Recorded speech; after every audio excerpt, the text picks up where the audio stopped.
नमस्कार. कधीकधी आपल्याच शरीरात होणारे काही छोटे बदल आपल्याला खूप अस्वस्थ करून जातात नाही का?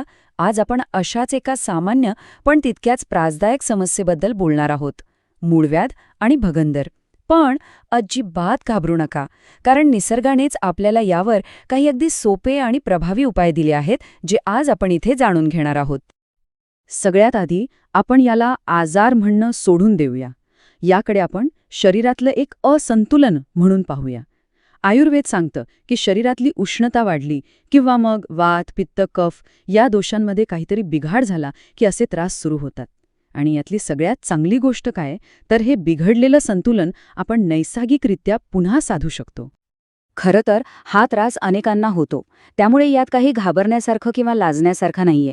आणि विशेषतः तेव्हा जेव्हा यावरचे उपाय आपल्या घरात अगदी स्वयंपाकघरातच उपलब्ध असतील. चला तर मग पाहूया निसर्गाच्या या खजिन्यातला आपला पहिला उपाय. तर आपला पहिला उपाय आहे काळे मनुके. हे फक्त चवीला गोड नसतात, तर शरीरातली जी अतिरिक्त उष्णता आहे ना ती शोषून घेतात आणि आपली पचनक्रिया सुधारण्यासाठी एक सौम्य पण खूपच प्रभावी मार्ग आहेत. आता हे करायचं कसं? अगदी सोपं आहे. रात्री झोपायच्या आधी साधारण 5 ते 6 काळे मनुके घ्या आणि 1 कप पाण्यात भिजवून ठेवा. सकाळी उठल्यावर ते छान फुगलेले दिसतील. त्यातल्या बिया काढून टाका आणि रिकाम्या पोटी ते मनुके चावून खा. आणि हो, ते भिजवलेलं पाणी फेकून देऊ नका सखा, तेही प्यायचंय. पण इथे एक गोष्ट लक्षात ठेवली पाहिजे. आयुर्वेदात संयम आणि सातत्य यांना खूप जास्त महत्त्व आहे. हा साधा सोपा उपाय जर तुम्ही न चुकता 2 ते 3 महिने केलात तर या त्रासातून मुळापासून सुटका मिळू शकते. बरं, मनुक्यांप्रमाणेच त्यांचं मूळ रूप म्हणजे ताजी द्राक्ष, ती सुद्धा तितकीच गुणकारी आहेत. तर आपला दुसरा उपाय आहे ताज्या काळ्या द्राक्षांचा रस. हा उपाय विशेषतः जेव्हा द्राक्षांचा हंगाम असतो ना तेव्हा खूपच प्रभावी ठरतो. जेव्हा बाजारात ताजी काळी द्राक्ष यायला लागतात तेव्हा ती आणून त्यांचा रस काढा आणि रोज सकाळी उपाशीपोटी साधारण अर्धा कप रस प्या. हा रस शरीरातला अतिरिक्त पित्त आणि उष्णता कमी करतो, शरीराला थंडावा देतो आणि पचनशक्ती सुधारतो. द्राक्षांचा हंगाम साधारण 1.5 ते 2 महिने असतो. तेवढा वेळ जरी तुम्ही हा उपाय सातत्याने केलात ना तरी खूप मोठा फरक जाणवू शकतो.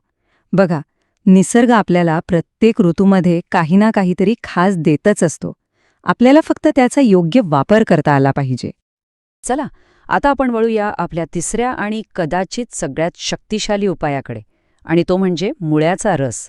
अनेक जण याला रामबाण उपाय मानतात, आणि का ते तुम्हाला आता लगेचच कळेल. काय करायचंय? एका ताज्या मुळ्याचा रस काढायचा. साधारण अर्धा कप रस सकाळी आणि अर्धा कप संध्याकाळी प्यायचा. पण थांबा, इथे खूप महत्वाची गोष्ट आहे. हा रस जेवणानंतर बरोबर अर्ध्या तासाने घ्यायचा आहे. ही वेळ पाळणं अत्यंत गरजेचं आहे, हे लक्षात ठेवा. आता या उपायाची ताकद किती आहे याचा अंदाज तुम्हाला या गोष्टीवरून येईल की असं मानलं जातं की या उपायाने अगदी 20 वर्ष जुना मूळव्याधाचा त्रासही पूर्णपणे बरा होऊ शकतो. हा खरंच निसर्गाच्या शक्तीचा एक जबरदस्त नमुना आहे. तर आता आपण हे 3ही प्रभावी उपाय पाहिले, पण ते वापरण्याआधी एक सगळ्यात महत्त्वाचा नियम जाणून घेणं खूप आवश्यक आहे. या नियमाकडे अजिबात दुर्लक्ष करून चालणार नाही. तुमच्या मनात हा प्रश्न नक्कीच आला असेल की लवकर आणि चांगल्या परिणामांसाठी आपण हे सगळे उपाय एकत्र वापरले तर काय हरकत आहे, चालतील का? तर याचं उत्तर अगदी स्पष्ट आणि ठाम आहे. नाही, अजिबात नाही. एका वेळी फक्त आणि फक्त एकच उपाय निवडा आणि तोच पूर्ण विश्वासाने आणि सातत्याने करा. हे उपाय एकत्र मिसळले तर फायदा होण्याऐवजी शरीरावर त्याचा उलटा परिणाम होऊ शकतो. आणि शेवटी एक गोष्ट कायम लक्षात ठेवा. आपल्या आरोग्याचं खरं रहस्य कुठे दडलं असेल तर ते या निसर्गातच आहे. गरज आहे ती फक्त थोडा संयम ठेवण्याची, सातत्य राखण्याची आणि निसर्गावर विश्वास ठेवण्याची. निसर्गाच्या जवळ रहा आणि निरोगी रहा. धन्यवाद.